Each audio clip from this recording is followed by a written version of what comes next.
ยาวไปอาจารย์เฮ้เฮ้เฮ้เฮ้เฮ้เฮ้เฮ้เฮ้เฮ้เฮ้เฮ้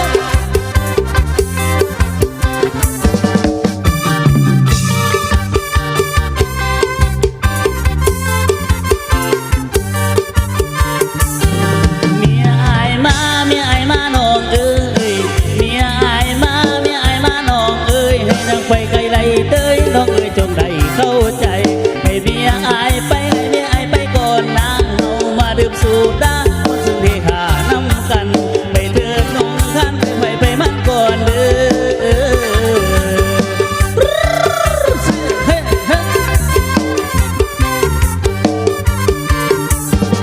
จุลยืนเสยเมียเสนอมาสิมือใส่ตุกกระใจเมื่อน้ำหอดหาจากตานบ่เมื่อเขาต้องเสือก้มลูกก้มเมียยันมันเสียหน้าโน้นนายสิเมื่อวันนี้โอกาสมีบ้านนาสิมาหาน้องไม่เสียใจน้องได้มาเทแน่นอนต้องจวนจำใจจากกลางหักผู้สาวเท่าฟางหักเมียเท่าแผ่นดินหักเมียอายกะหักบ่สิ้นหักเมียอายกะหักบ่สิ้นหักน้องยกหินเท่ากับดูกับเมียหักน้องยกหินเท่ากับดูกับเมีย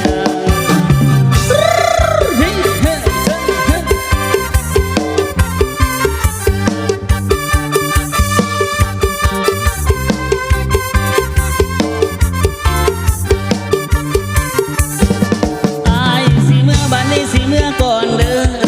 อายสิเมื่อบัดนี้สิเมื่อก่อนเด้อคืนนี้เฮาต้องฝันเพ้อละเมื่อถึงนอนแน่นอนบ่อยากจากกันโอ้แม่งามงอนดอกนาเฮาต้องจำใจจากลาเพราะภรรยามานำผู้แสนละกำผู้เมียมานำน้องเอ้ย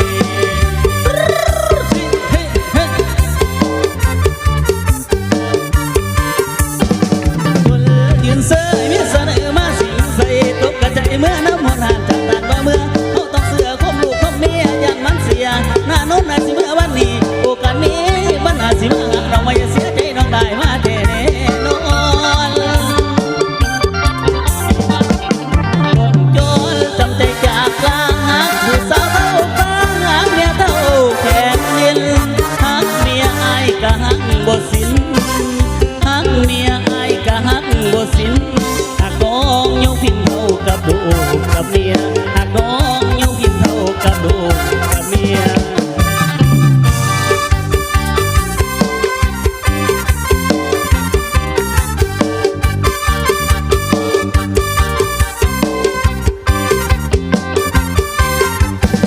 อายสิเมื่อบัดนี้สิเมียก่อนเด้ออายสิเมื่อบัดนี้สิเมียก่อนเด้อคืนนี้เฮาต้องฝันเพ้อละเมื่อถึงนอนแน่นอนบ่อยากจากกันโอ้แม่งามงอนดอกนาเฮาต้องจำใจจากลาเพราะภรรยามานำผู้แสนละกำผู้เมียมานำน้องเอ้ย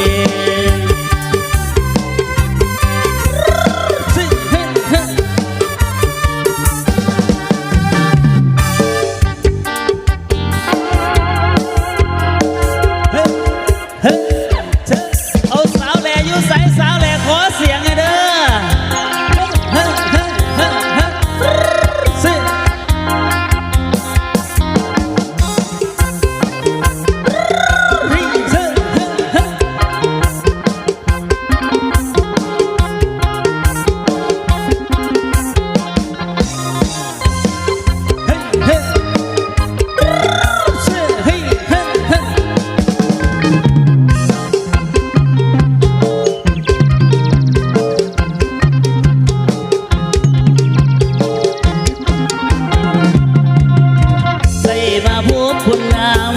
ซื้อสาวแดโอสาวแดบ้านนา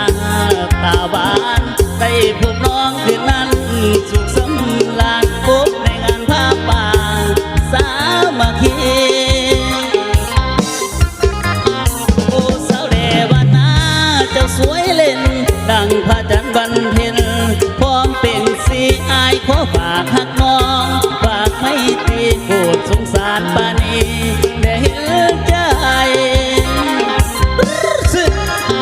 อายนี่จากบ้านน้ำมาหาน้อง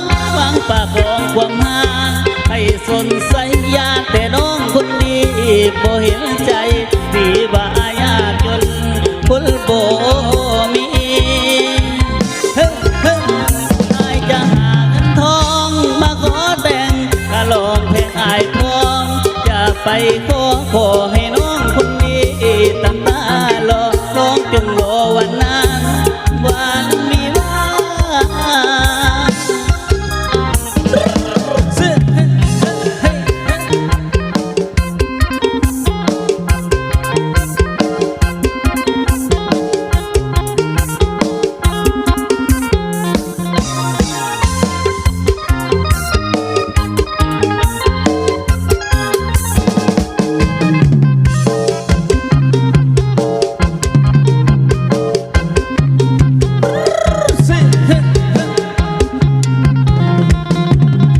โอ้สาวเดบานา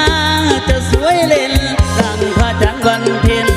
พอเป็นสีอายขอฝากหักน้องฝากไว้ตีโอ้สงสารปานีได้เห็นใจอายนี่จากบ้านนามาหาน้องฟังปากของความหาให้สนใสยานแต่น้องคนนี้บ่เห็นใจที่บ้ายากจนคนบ่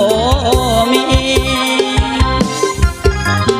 อายจะหาเงินทองมาขอแต่งถ้าลองเพลงอายพร้อมจะไปขอให้น้องคนนี้ตั้งตารอน้องจงรอวันนั้นวันวิวา